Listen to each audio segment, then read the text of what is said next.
malapit na tayo mag-umpisa sa importanteng laban na ito, which is interesting to Jerry Peñalosa, our former world champion, because he's got his boy Mike Fariñas in tow. Aga ni Jerry dito and he took in the action. Alam mo, talking earlier about fighters picking up a new career, Jerry lumalaban pa, pero he knows that down the road, he has to make a decision, maybe I'm going to be a manager. Yeah, and then bago siya tigil sa laban, gusto niyang merong papalit na agad sa kanya. Ito nga si Mike Fariñas. Oh, he packs a lot of wallop, this Mike Fariñas. Ano? Oh, yes. Sa totoo, ayan po si Jerry Peñalosa, natalo po lang ito si Mike Fariñas dito sa atin. Si Jun Paderna. Ang hindi ko makalimutan, nung hindi siya payagan ng GAB lumaban o sa Mandaluyong, na naging exhibition na lang yung laban. Right. Ayaw palabanin siya ng 8 rounds dahil nga ang inaano nila ay baguhan pa daw lang ito si Mike Fariñas, kaya ginawa natin exhibition. He's up against Aaron Melgajero, another veteran of our In This Corner presentation. Oh yes, malimit po nyo makita dito si Aaron Melgajero, bata po ito ng Olivetti Boxing Stable, and maganda lumaban ang batang ito. Ngiti-ngiti yung mamang naka-Amerikano sa tuktok ng ring. Yan lang ang hindi pinapawisan. Ewan ko anong ginagawa to. Hindi tao to eh. Hindi pinapawisan to. Hindi, may air condition. May air condition sa loob ng Amerikano. Boy Villanera, take it away.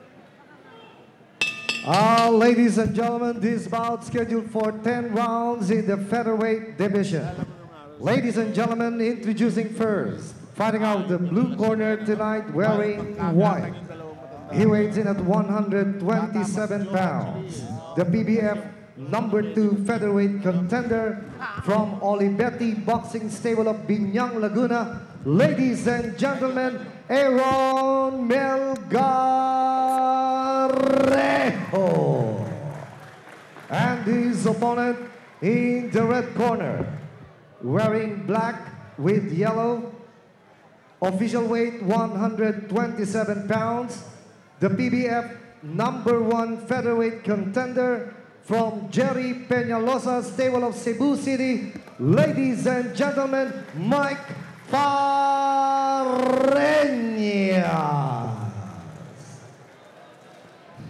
The 3 judges for this contest, Ricardo Canlas, Edwin Cese, Henry Bernice, and when the bell rings, the man in charge of the action, referee Virgilio Garcia. Okay, the dramatis personae of this battle have been introduced. My partner Moy Lañez has begun to talk about Mike Fariñas and Aaron Melgajero. You know, when I see Mike Fariñas, might be a short distance because this guy packs a lot of wallop. Fast worker ito. Talaga.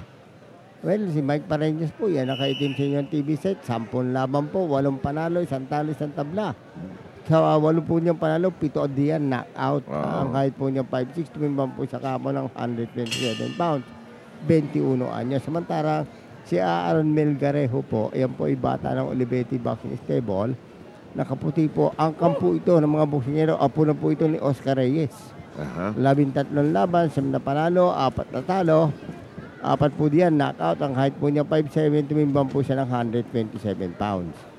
Ang edad po niya, 20 anyos. That seems to be the perfect time to get started. Medyo may amateur career ka. Tapos turn pro 2021. Pero some do turn pro a little earlier because of financial need. Oh, yes. Saka as long as we learn from you, Moy, basta may parental permission, we are underway. Okay. That's true. Yung best friend ni number 1 fan ni Jerry na taga-Japan is in his corner. Talagang yung friendship nila has blossomed through the years. Oo, at saka yan dumating yan galing Japan kahapon. Sinando pa ni Jerry sa airport yan. Kaya wala si Jerry sa timbangan. You know, when we were in Korea for one of Jerry's fights, he was there, supportive of Jerry, especially when Jerry could not make the weight. That ounce of a pound that we could not burn. That was, Waki Salud was going crazy. Sabi ko, Waki, hindi natin problema dalawa. Magsunog ng timbang. Si Jerry ang may problema. Mukhang itong first round, cautious, ha? Oo, nag-ano. Dahil alam po rin ni Melgajero na malakas itong Fariñas.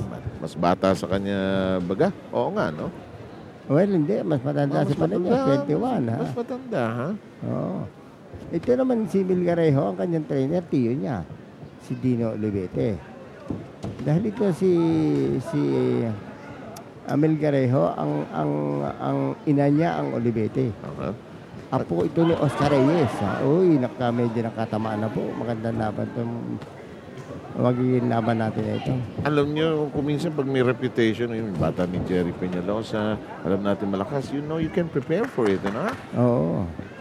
And gusto ni Jerry, pagkatapos dito, kung papasok sila sa rating, ilaban na ng ano? Ng abroad. Ng Philippine Championship. Philippine Championship. Na ano, sabi niya, pagka nanalo kami dito at papayagan tayo ng gap, labanan na natin ang championship itong champion ngayon. Ano bang weight category ang tinatansya nila? Featherweight. Sa featherweight. Oo. Si Unyate, yung nilagay natin dito na nakalaban ni Manon. Sa Manila Bay, doon sa may Raha Soliman. Round 1 still in progress. And both fighters just getting to know each other here. Although Fareñas now beginning to initiate the contact, trying to be a little more progressive in thought and in action. Halos parehas ang binibitawan ng dalawang boksingero. Yes, I agree. Round just about ready to drop to its conclusion. And we'll find the adjustments coming up that you can expect that they will say, bodega, bodega, bodega, and the instructions. We'll give the boxers a chance to catch their breath. Sa Honolulu, ha? Well, ito po yung slow mo natin. Tingnan niyo po ang palitan ng dalawang boksingero. Medyo nakatamaan po doon. Pero, dahil first round nga ho, hindi pa masyadong mainit ang palitan. Who is that other manager na Japanese din ba yun? Yung may camera? Si Machuka.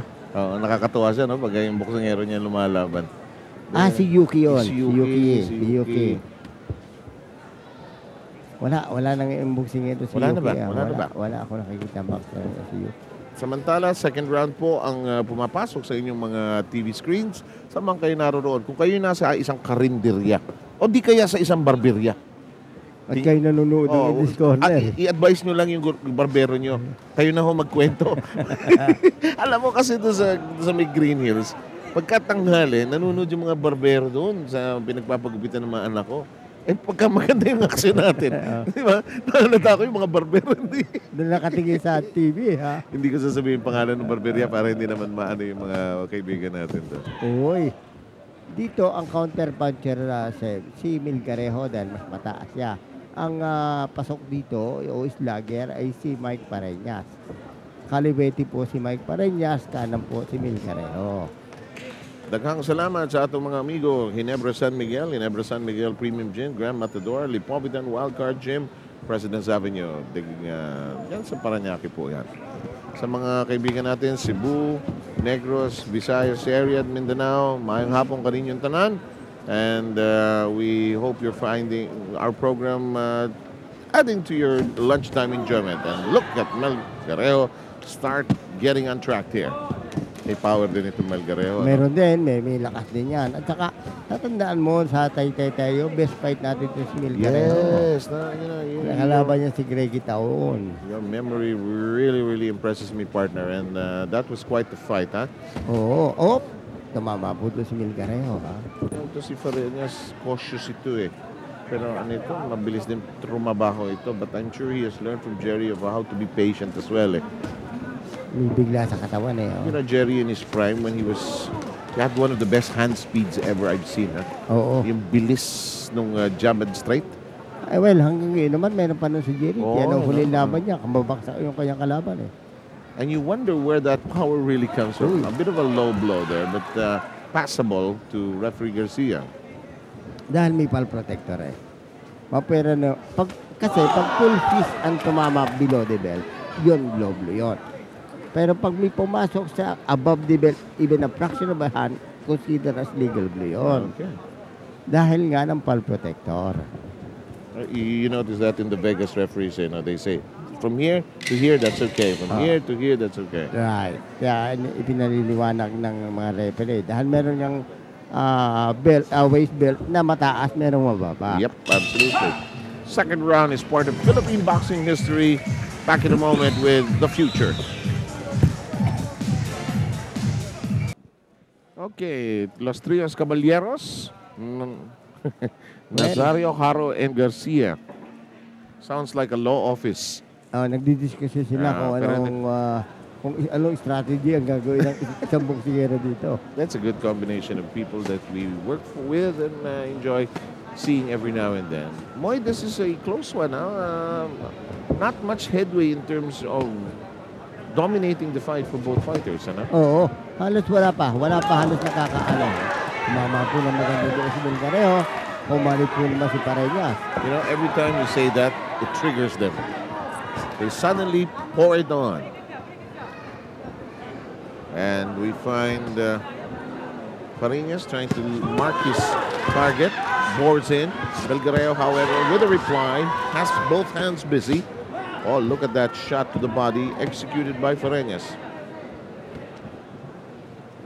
Alam mo, Seb, yung Pareñas, niya magandang may bigla sa mukha, may bigla sa katawan He shifts very adeptly. Sa katawan yes, that's a very deft move.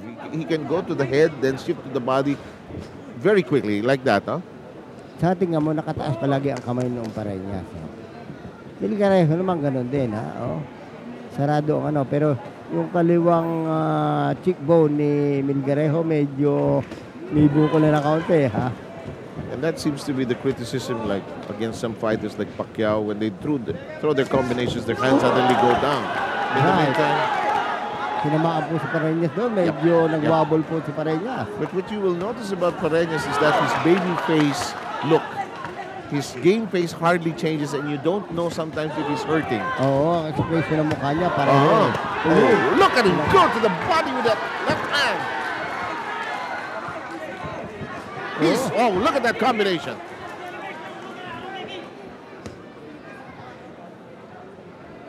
Kita mo naman si Referee Garcia, malayo palagi. Hindi siya maiipit na boksingero Hindi ka mukha kanina ni Referee mo rin, ipit siya ng ipit na makita mo palagi ang distansya ni Referee. Ganyan ang mga experienceadong referee. At tingnan mo naman ang binibitawang suntok ng Pareñas ngayon, Lusot, sa depensa? Oo, lumulusot sa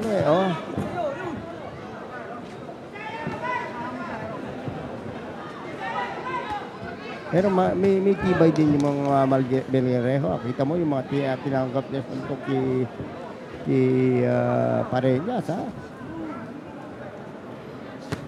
Oh, look at that long left hook. And now, I like the way Pareñas is building up points here. Pero tumama ng maganda yung Melgarejo nitong huling palitan. Final seconds of the third.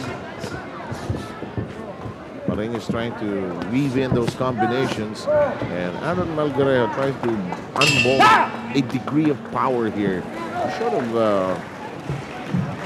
shackle the younger or the smaller Pareñas. We're just about ready to step into round number 4, and working into the corner now of Mike Pareñas. Si Erving Peñalosa. Kapatid din nila yan, Oo, kapatid yan ni Jerry. Sabi ko mo si Jerry, kita niyo po naman umatake yung Pareñas. Kabit-kabit po sa katawan at mukha ni Melgarejo. Isa napansin ko kay Melgarejo, hindi siya sumasabay Iniintay mo niya tamaan siya ng tamaan, saka siya magbibitaw. Para sa akin, kurang ang suntok ng Melgarejo. I'm looking at Jerry Peñalosa, and he doesn't seem worried. He's just looking on.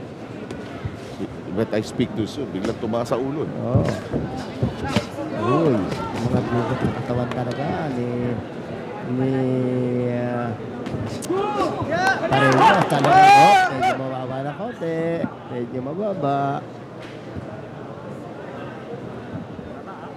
Jerry Peñalosa looking dispensively on, and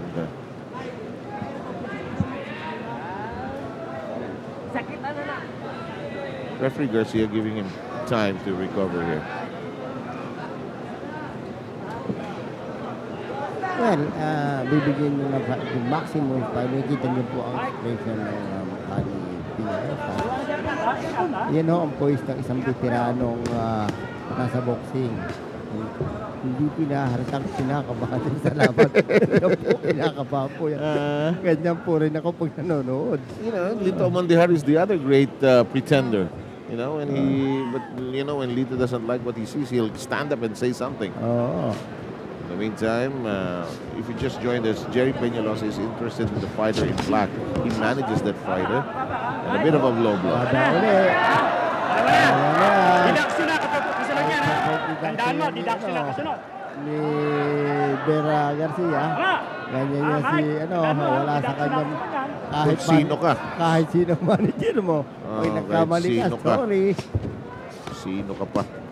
Ang ano nga lang, siyempre, hindi pwedeng hindi ka makaka-low blow dahil ang konsentrasyon po talaga ng Pareñas sa katawan nitong Melgarejo dahil nga sarado-sarado ang mukha ni Melgarejo. There's a price to pay for everything you want to do, I guess. And that's the risk he takes. Gusto po kasi ni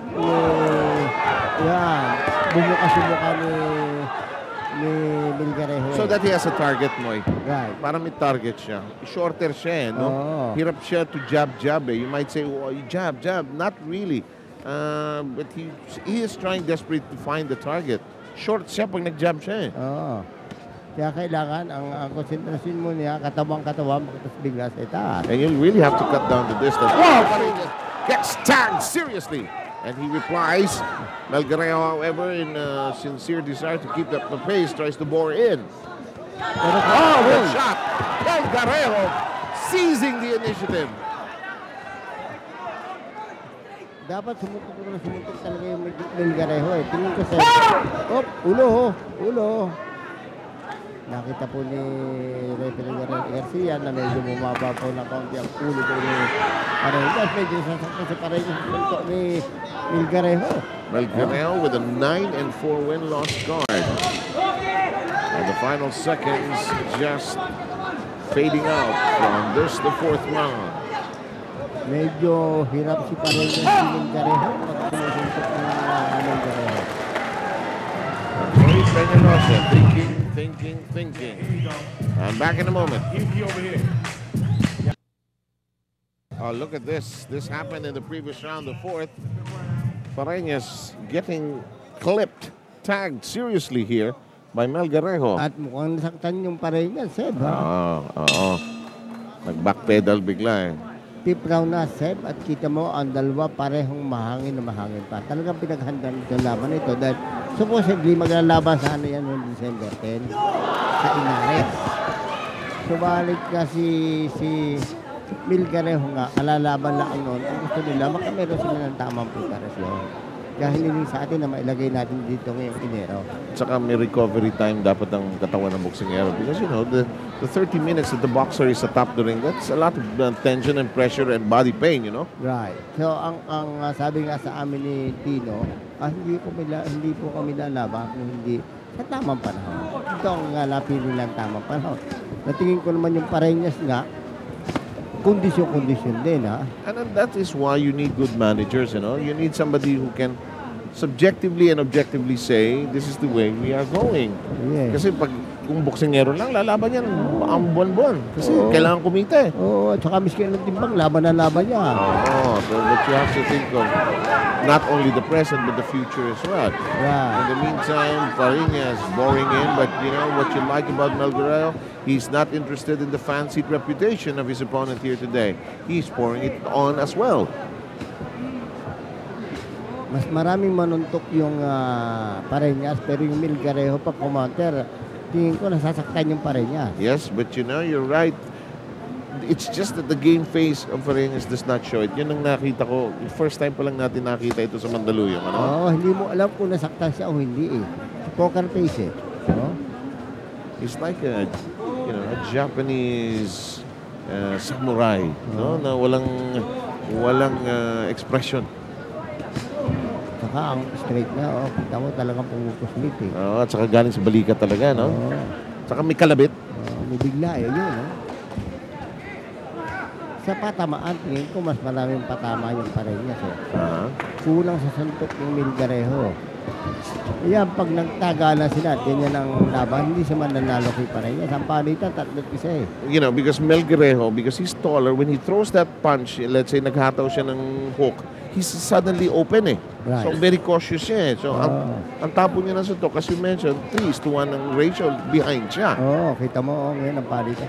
Pero sa akin nga, kung ako si si Melgareo, susuntok na kanon susuntok dahil pag itong Pareñas, merong kapag sinusuntok mo, natatarantay. Yeah, I agree. But, you know, you have to change. It doesn't have to be a hook lagi na pampanakaw, di ba? Oo. Di ba? I-jab mo, straight mo. Jab mo, straight mo. Kailangan may variation ng suntok mo. Ibaba, itaas, hook, upper. And the fact that he apparently is the taller fighter between the two.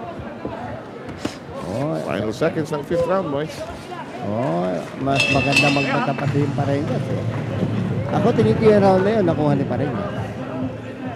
Sa mga Kapampangan, maayo pagkapanapong kay Kungan, mga kabalan. Ito po, kay ni po kang